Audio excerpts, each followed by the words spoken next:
সম্মানিত দর্শক বন্ধুরা, আসসালামু আলাইকুম। আশা করি আপনারা সকলেই ভালো আছেন। আল্লাহর রহমতে আপনাদের দোয়ায় আমিও খুব ভালো আছি। ষাট কলম গ্রেড বিম ফাউন্ডেশন করে 4 রুমের একতলা বাড়ির কাজ চলমান। দর্শক, এই বাড়িটার ভিতরে আছে 4টে মাস্টার বেডরুম এবং 2টি টয়লেট, একটি কিচেন, আরও আছে বড়সড় একটি ডাইনিং এবং খুবই সুন্দর ডিজাইনের একটি সিঁড়ির ঘর। দর্শক, এই বাড়িটা করতে কত টাকা খরচ হয়েছে ও কত টাকা রড লেগেছে, কত টাকা মিস্ত্রি খরচ হয়েছে, সব কিছু জানতে পারবেন এই ভিডিওর লাস্টে লিস্টে দেওয়া আছে সব কিছু। তাহলে আপনারা এইভাবে যদি বাড়িটা করেন তাহলে কিন্তু আপনার স্বপ্নের বাড়িটা খুবই অল্প খরচে এইভাবে কিন্তু বাড়িটা করতে পারেন। দর্শক, আমরা এখানে যেভাবে যে কাজটা করতেছি আর যেভাবে এই কাজগুলো করা হয়েছে আপনারা একটু খেয়াল করে দেখেন। দর্শক, এই যে বাড়ির কাজগুলো করেছি, যে গাঁথনিটা করেছি, এই গাঁথনিটা একটু খেয়াল করে দেখেন। দর্শক, খুবই সুন্দর চমৎকারভাবে দক্ষ মিস্ত্রি দিয়ে কাজ করালে খুবই সুন্দর ফিনিশিং কাজ হয়, সেটা এই কাজটা দেখলেই বোঝা যায়।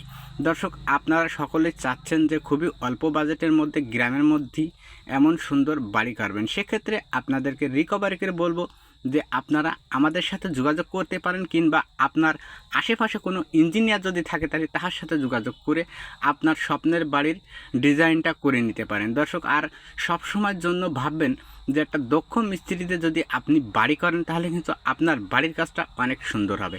আপনার বাড়ি একটা স্বপ্ন, এই স্বপ্নের বাড়ি যদি খুবই সুন্দরভাবে করতে চান তাহলে কিন্তু একটা দক্ষ মিস্ত্রিতে করতে হবে, তাহলে আপনার বাড়ির কাজটা অনেক সুন্দর হবে। অনেক সময় দেখা যায় যে অযোগ্য মিস্ত্রিতে কাজ করেন কিন্তু আপনার কাজটা ভালো হয় না, খরচও বেশি হয়ে যায়। সেজন্য আপনাদেরকে আমরা বারবার বলি যে আপনারা কাজ করার সময় দক্ষ মিস্ত্রিতে কাজ করাবেন।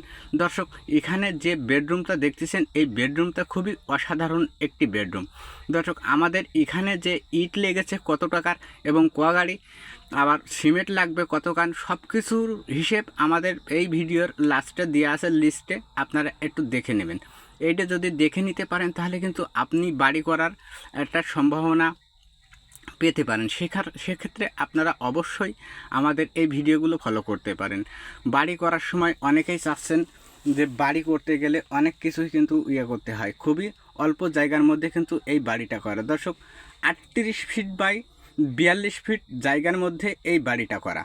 এই বাড়িটা খুবই চমৎকার ডিজাইন, খুবই সুন্দর ডিজাইন। আমাদের 38 ফিট বাই 42 ফিট জায়গা লেগেছে, সামনের দিকে একটু জায়গা রেখে আমরা বাড়ি করেছি, এজন্য আমাদের জায়গাটা একটু বেশি লেগেছে, কারণ সামনে আমরা দেব চাইনিজ ব্যালকনি। আর এই চাইনিজ ব্যালকনি দিয়ে যদি আপনার বাড়ির কাজটা সম্পূর্ণ টোটাল শেষ করা হয় তাহলে কিন্তু আপনার বাড়ির ডিজাইনটা অনেক সুন্দর, অনেক পারফেক্ট দেখা যাবে। কারণ আপনার বাড়ি করতে গেলে অনেক টাকার একটা